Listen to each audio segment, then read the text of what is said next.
this, or you can get with that. I think you'll get with this, because this is where it's at. What's up, everybody? Welcome to the channel. Thank you so much for joining. We're here to do a reaction to PM Dawn, and the song is called Set Adrift on Memory Bliss. I'm excited to get into this. Have not heard this song in a very long time. Came out in 1991 and was the first rap group to reach #1 on the Billboard Hot 100. But my question is, would you consider them a rap group? Me personally, I did not, but that's what they put on the interwebs. But first off, before we really deep dive into this, as we do this reaction, Phenom 202, what say you? Phenom 202, D-Day representative. I'll say my rap group comment after I listen to it.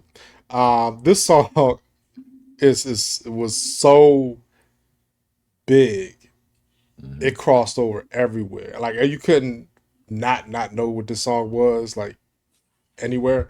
But it did good because it had the Spandau Ballet True sample on it. Yeah. So that brought people in, because that's one of the greatest songs ever made. And I haven't seen this video probably since the 90s. So I'm ready to get into it, yo. So what say you all? Yeah, I haven't seen this video in so long. I haven't heard the song in so long. Yeah, I didn't realize, rap or not, that there wasn't another hip hop song that reached #1 till this. That's crazy. That's what, 1991. It's crazy though. First one, not until 1991. Yeah. Yeah, interesting. So, no, I'm excited to hear it again. Like I said, I haven't heard the song in a long time. It was everywhere. It was. I really did enjoy this song. So I'm excited to listen to it again. It's kind of like a verse reaction. So let's get into it, man. PM Dawn, Set Adrift. Here we go in 3, 2, 1, go.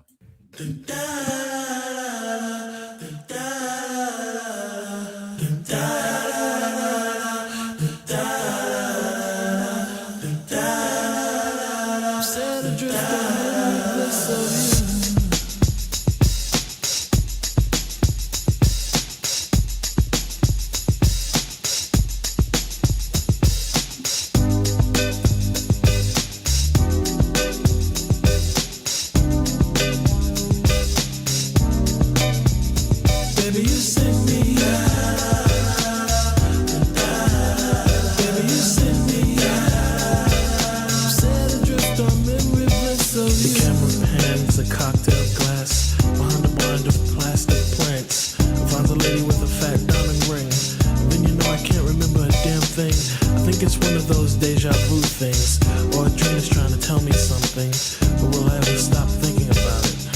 I don't know, I doubt it. Subterranean by design, I wonder what I would find if I met you. Let my eyes caress you until I meet the thought of Mrs. Princess, who often wonder what makes her work. I guess I'll leave that question to the experts, assuming that there are some out there. They're probably alone, solitaire. I can remember when I caught up with a pastime intimate friend. She said, but you're probably gonna say I look lovely, but you probably don't think nothing of me. She was right though, I can't lie. She's just one of those corners of my mind, and I just put her right back with the rest. That's the way it goes. Like, baby, you send me baby, you send me set adrift on Memory Bliss. Baby, you send me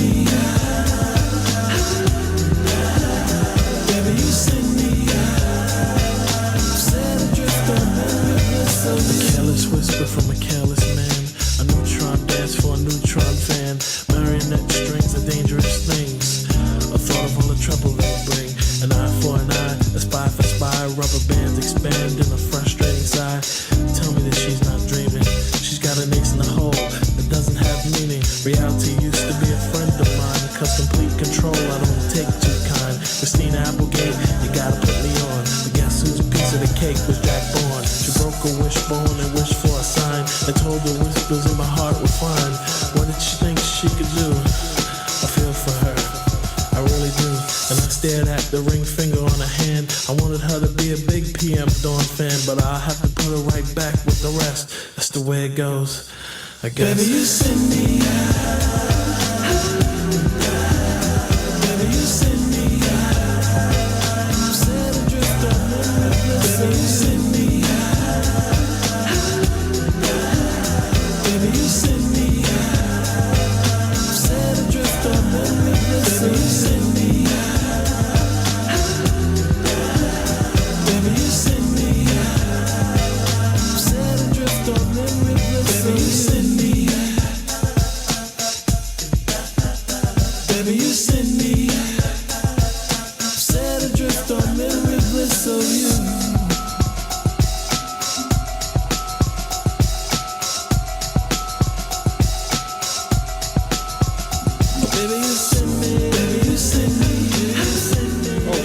That's him.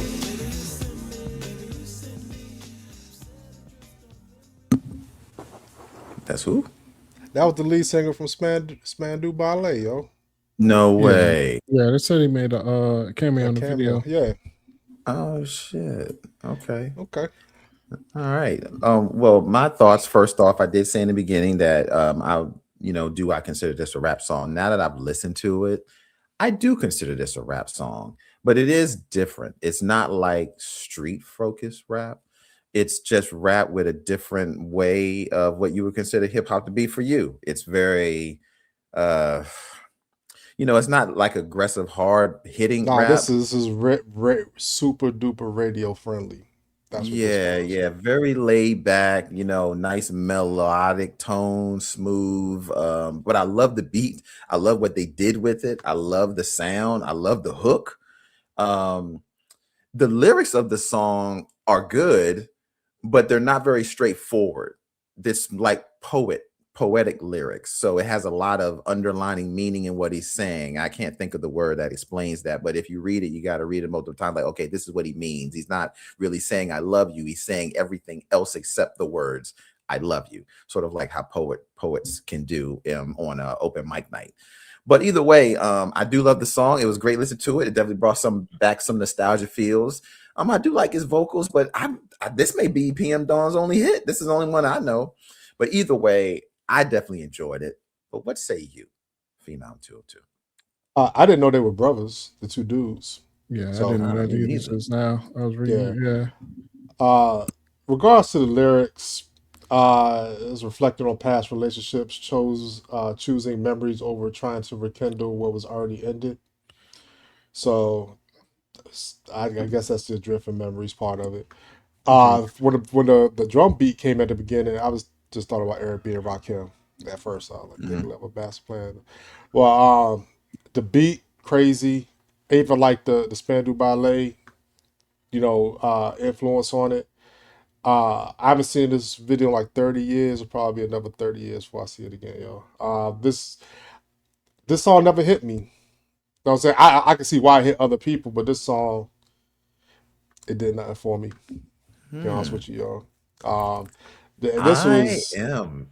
Please go in detail, Phenom.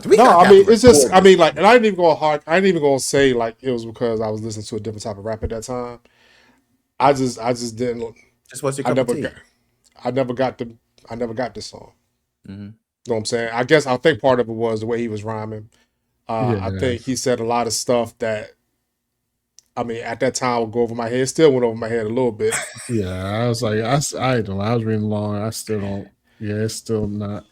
That's why I was explaining. It's like he's rhyming like a poet on an open mic night. Like he's not saying things very straightforward. He's saying everything else. So, but yeah, go ahead. I'll let you guys, because y'all are more of a hip hop connoisseurs than I am. I love music, but you guys are really more into hip hop. It is hip hop, and I would say this though: the way he's rhyming, there is some hip hop that sound like this today. Like the way my kids listen to music, there's a lot of like, I would say like emo type rap.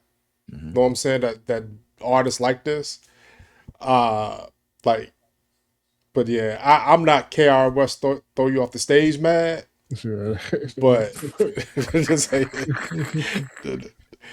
this wasn't for me, yo. But I can see why this went though. So I can't knock that. So we'll see, yo. Yeah, honestly, I had the same feelings when I had back then, yo. Like the music, like the beat was pretty good. You know what I mean? I enjoyed that, but like I didn't like the song back then, and not that I don't like the song.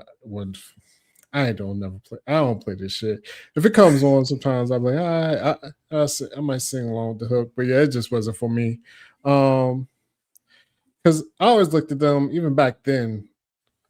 Because you had Corey framed it as like hip hop. Because it was more street. It isn't even that, because you had people that weren't like street back then. Hip hop was more diverse than whenever. So you had like people like Tribe Called Quest, Jungle Brothers, and this and that. And this was kind of the lane they were in. but they look like caricatures of Tribe Called Quest, the Jungle Brothers, yo. Like look at what they had on. Like, like they were like caricatures of that type of music. It's almost like a record company got behind them, was like, yo, word, we just about to put you out like Tribe and them and that. And oh no, instead of wearing like African colors, we don't put you in purple and with the stuff. And how you would like with that, like it was just so it just never connected with me. And honestly, it didn't. I mean, I think I can say this with a lot of confidence. It didn't connect with the urban community at all. I mean, this is a song. It's a pop song. Let's be real. This is a pop song. That's why it blew up. I mean, and trust me, there's plenty of people from the urban environment that like this song, but they didn't connect. It's people that like, I mean, it's people in the hood that listen to a Katy Perry song, but they ain't gonna like connect with Katy Perry and buy like all her shit or whatever. You know what I mean? So it's just like a pop song that just came out. It's a good question. You brought that as far as the lyrics. I'm just saying that's why. No, I will say it's a hip hop song. I will say that. I mean, I ain't gonna go that far and be like, nah, they ain't hip hop. Or it's different forms of hip hop. But as far as I don't think they stuck. I don't know if they had another song. I'm trying to remember. They did. I looked it up. They did. Yeah, and I think it was one hit wonder. I think this was more of a hit for the music behind them. Because even like with the lyrics, even if you can have stream of conscious lyrics, it's always been rappers that can kind of rap about nothing, but you got to have like skills. Oh, I take that back. They did. They had I Die Without You. That was like a slow song. I don't remember that. That was on the Boomerang soundtrack. I do. Boomerang soundtrack. Yeah. I do. But I was just saying, you can rap stream of consciousness and not really make sense. Like it's people that do that, fucking Keith Murray's of the world and this and that, where you gotta be nice Ghostface. with it, and they ain't nice with it. I ain't gonna put Ghostface in that category. Ghostface makes perfect sense when you listen to the lyrics, but they about 2 or 3 times. No, the whole song is cohesive when you listen to it. Look, I bought all the Ghostface albums. I love Ghostface, but I just don't think they were that nice. I mean, he just wasn't that nice with the lyrics. Let me ask you guys a question. So, I mean, it's been plenty of rap one hit wonders. Yeah, let me ask you guys a question. There's a couple things that have come up since what you guys have talked about. 2 things. You brought up something about the aesthetic. They were a one-hit wonder. Do you think that the urban community was okay when they heard the song on the radio, but once they saw who they were, it was a jolt to like, okay, the same way that you felt when you first saw them was like, man, I feel like these guys are being caricatures of what hip hop, the conscious of hip hop is. Do you felt that kind of jolted them and they want to only become a one-hit wonder because of that? Or do you think that PM Dawn was ahead of its time? I pose that question out to y'all. I mean, it's a great question when you think about it, because like this song came out in 91, so it's like almost 40 years old. And like I said, like there's more emo rappers now, like you had Juice WRLD, Lil Uzi, like dudes that just rapped about their feelings, and like they didn't really come out and say I love you. They'll just say something, or you hurt my feelings. They use other language to kind of get you in there. So I would say it's more acceptable now. I just think at that time, like it was just hip hop was so diverse. Like instead of PM Dawn, I listen to Jungle Brothers, yo. I ain't no say I don't know. I don't agree with that completely. Yeah, what's your thoughts on that? I mean, they were like, you could be like they're ahead of the time, but there was people back then that was rapping about feelings and shit. You had like people like Tennessee, like you had people, but they were just good. Like they were good though. That's the thing. To me, PM Dawn just wasn't good. This song is good because of the music, like the sample and the hook. Like the hook, it's not you don't like the song because of PM Dawn rapping, or you're like, you know what I mean? You know, it's a hook heavy song and nobody raps on these lyrics when they come on. Even the people I know that like they're not gonna rap along to the lyrics. They just don't sing the hook and dance because they like the music and the hook. Like, that's what I said at the beginning. I said this song, if Spandau Ballet, will you put that? And but that's what I'm just saying. I pay the full beat. ahead of their time, so to speak. I think it was other people making this type of music that people do sing along with, that still, you know what I mean, the tour that you still hear that song often. But so that's, I mean, I know he can't tour, RIP, but just in general, like I think no, I think it was a good song for its time, and that's about it. I don't want to talk. I'm Well, curious. I would say this though. I'm not going to slander the song as much because I did see Arrested Development in concert, and people love Tennessee. It's a great song. I think people will sing this song too because of the hook and the beat. They wouldn't care about the rapping part about it. Because I mean, Tennessee's actually a good song because you listen to it. People will be like, sing the whole song with Tennessee. Come on. Yeah, but the lyrics, but he was rapping.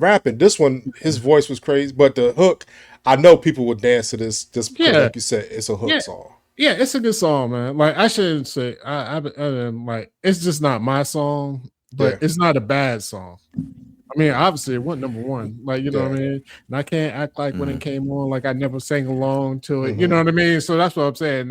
Like, it's not a bad song. It's just like I just think it's more the music. Let me ask y'all this. Do you think that the machine got behind them too much in trying to make them into a group of this PM Dawn? Because they're two brothers from New Jersey. When you look at this group, do you get New Jersey? Well, I'm gonna say this. I thought they was from across the pond. Yeah. I mean, yeah. But I would say this though. I misspoke because I'm not a PM Dawn fan. But they had 1, 2, 3, 4, 5, 6, 7, 8, 9 top 100 hits. And what? Yes. And the only song I knew was Set Adrift and I Die Without You. That was a slow song on Boomerang soundtrack, which is one of the greatest soundtracks. So very true. So I'm gonna take back One Hit Wonder, whatever. I just didn't know their music like that. Yo, like that's I'm saying, but they were probably making a different type of music at that time that wouldn't be considered hip hop. That's the only thing I can think of because you can't. You reached the top 100. I probably knew it, but you said the other song they did. I probably know it since y'all both know it. It's a slow song. So they probably like more, it got to number 3 on Billboard. So they probably so I'm sure I know it's then it's probably somebody probably got to when you said it, I remembered it immediately. I was like, oh yeah, that's right. I remember the scene. Yeah. They probably went away from the hip hop sound, if I had to guess. Yeah, it was because I think that's when he left Halle Berry or Halle Berry left him. No. The song When I Die Without You is when Eddie Murphy is at the top and they all came and hugged on top of the roof because they were pissed off because David Allen Greer was pissed off. He started messing with Halle Berry. Yeah, so I knew it had a correlation because he was trying to get Halle Berry back. No, because I think he was trying to get her back at that time because they was mad at David Allen Greer was mad at Eddie Murphy. That's when they got on the roof when Martin was burning the chicken. Yeah, David Allen Greer was mad at Eddie Murphy because he knew Eddie Murphy had hurt Halle's feelings and he knew Halle was a good girl. So he was pissed off at Eddie for that. But Eddie was trying to get Halle back, but then Martin invited everybody over. And David Allen Greer was like, man, F that shit. I'm going up to the roof. And that's when Martin came out there. Was like, man, y'all got to do this shit, man. Y'all got to hug this shit out. And then the lights come on at the top of the Empire State Building. And that's when you hear the song. Yeah. But he got they got 2 gold records because it went gold too. I just gotta give him props for that. I'm familiar with that song. I don't know it though. Like I missed that wave. I don't know the song outside of the movie. I've never listened to it outside the movie. Yeah, I was just listening to it. It's like it does sound really familiar, but I don't remember that at all. But it reached number 3. That's what's up. Yeah, honestly, it's that Boomerang soundtrack. Great soundtrack. Yeah. Great movie too. Damn, well, this you know what? This conversation actually took us from like to it's crazy. Well, I mean, yeah, I can't downplay them. They got talent. They got that many top 100s. Like they got talent. They had a lane. I like said maybe it's just like as Corey had mentioned, like being that was my first time seeing them and the way they were looking and. Yeah, it felt like they were messed with possibly by the machine. It wasn't for me, man. I don't think it was the machine as much. I think it was more so hip hop because like I said, like I made a joke about KRS-One throwing him off the stage because they was like, "Yo, you not hip hop. This is not hip hop," and they got disrespected in the hip hop community. And KRS-One was yeah. a huge influence back then. Like he was one of the Yeah. biggest rappers alive at that Yeah. time. And it's just sad because you have somebody like KRS trying to be the gatekeeper, what's hip hop and what's not hip hop. What's to say was really not hip hop? These guys technically is doing hip hop. So I felt bad for them. That But I they mean, got but shunned like KRS-One was kind of fighting the machine. He was trying to preserve what hip hop was at what that hip hop time. was because he knew what was going on. Yeah, that's true. That's Yeah. true. I agree with that because hip hop was becoming so It was definitely popular. Yeah, it was becoming commercialized. Yeah, it was like, becoming he so was trying to popular. fight- It was becoming Hammer. commercialized, and they 90 were really trying to keep it grounded and like, nah, that's not hip hop. But look at what it is today. It didn't I mean, happen. and I don't think KRS would be mad if Sprite I mean, came he's- knocking at his door. Somebody's like, "Yo, He you gonna did get Sprite 100 million?" commercials. Well, Like, KRS-One he did did. the Sprite commercial. Eventually, he did. Yeah, Exactly. Yeah. I mean, he was fighting a losing battle. I will say, I just think they weren't packaged right. Yeah. Not for us. They won't package Yeah, for yeah. us. Yeah, for the demographic. Because by the time they came out with a second song, we weren't looking for them because they didn't hit the market, which was the target market. All right, so But, we got to do this boomerang song though, because I need to hear it all the way through. Yeah, same. Well, this is a great conversation, man. I did not think PM Dawn said Adrift would spark this type of convo. We've gone on for quite some time, but this is great, man. That's what these reactions are for, and we are expecting you guys to have thoughts on this too. Clearly went number one. Clearly, a lot of people have heard this song. What are your guys' thoughts? Let us know in the comments below. Do you consider this a hip hop song? Is this a hip hop song? Is this one of the greatest hip hop crossover songs of all time? Let us know in the comments below. And thank you guys so much for joining us. Don't forget to like, share, subscribe. Live show every Wednesday, 8 p.m. Eastern Standard Time. And as always, I'm Corey Roy, Phenom 202, Hollywood DA, and we'll be back with another reaction. Peace. Yep. You can get with this, or you can get with that. You can get with this, or you can get with that. You can get with this.